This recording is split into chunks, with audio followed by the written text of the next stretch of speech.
بەهۆی پەڵبگرتنی یانی خەڵاتی پێنجۆن لە یاری نێوان یانەکەیان و یانی پەیام بەوەی بە نایاسایی 6 یاری زانیاری کردووە. یەکێتی تۆپی کوردستان بڕیاریدا یانی پەیام بە دۆڕان هەژمار بکە و یانی پەیامیش لە خولی پلەدۆکان کشایەوە.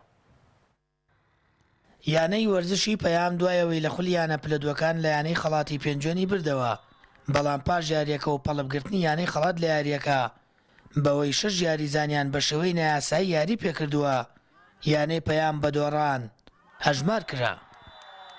ستافی کارگەڕی یانەکەش لە کۆنگرەیەکی ڕۆژنامەوانیدا بڕیارەکەی یەکێتی تۆپی پێی کوردستان بە نادادپەروەرانە ناو دەبات.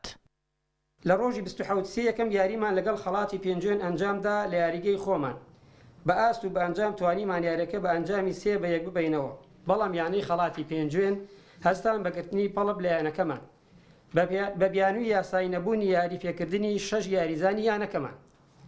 لە کاتێکدا سەرجەم یاریزانی یانەکەمان بە پێناز یاریان کردووە و هیچ کێشەیەکیان نەبووە. مادام پێناز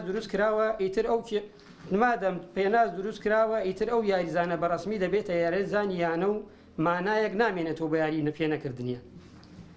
بەڵام یەکێتی تۆپی پێ بڕیاری پێشوەختەیان دابوو، بۆیە بەرواری 7/4 بەڕسمی یانەی پەیام بە دۆڕان ئەژمار کرا. هەرچەندە ئێمە بە شێوەی نووسرا و بە 7 خاڵ یاساییبوونی ئەو کارەمان خستووە ڕوو کە لە هاوپێچی ڕوونکردنەوەماندایە، بەڵام بەداخەوە نووسراوەکەیان لێ وەرنەگرتین و بە دۆڕا و ئەژمار کراین.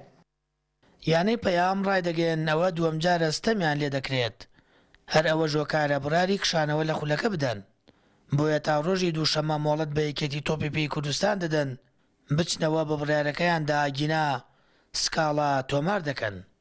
یەکێتی تۆپی کوردستان بەو بڕیارە نادادپەروەرانیە نەیێژە وەرزشی هەڵەبجە هەنگاوێک بچێتە پێشەوە، بۆیە یانەکەمان بڕیاریدا چیدی ئەو نادادپەروەریانەی قبوڵ نەکات و بڕیاری کشانەوە لە خولەکە بدات. ئەمەش عیبێکی گەورەیە بۆ یەکێتی تۆپی کوردستان، چونکە ئەوە ئێمە دەبینە دووەمینیانە لە هەمان کۆمەڵی سلێمانی قۆناغی دووەم لە دوای بابە گۆگوڕ.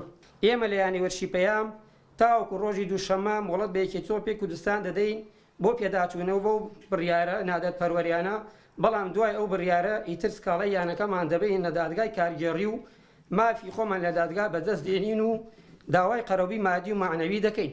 پەیام دووەم یانەیە پاش بابە گۆرگۆڕ لە کۆمەڵی سلێمانی و قۆناغی دووەم لە خولەکە دەکشێتەوە. بە پێی زانیاریەکان یانەی دیکەش ئامادەکاری کردووە بۆ کشانەوە. سامان فەتاح، کەناڵی ئاسمانی پەیام، هەڵەبجە.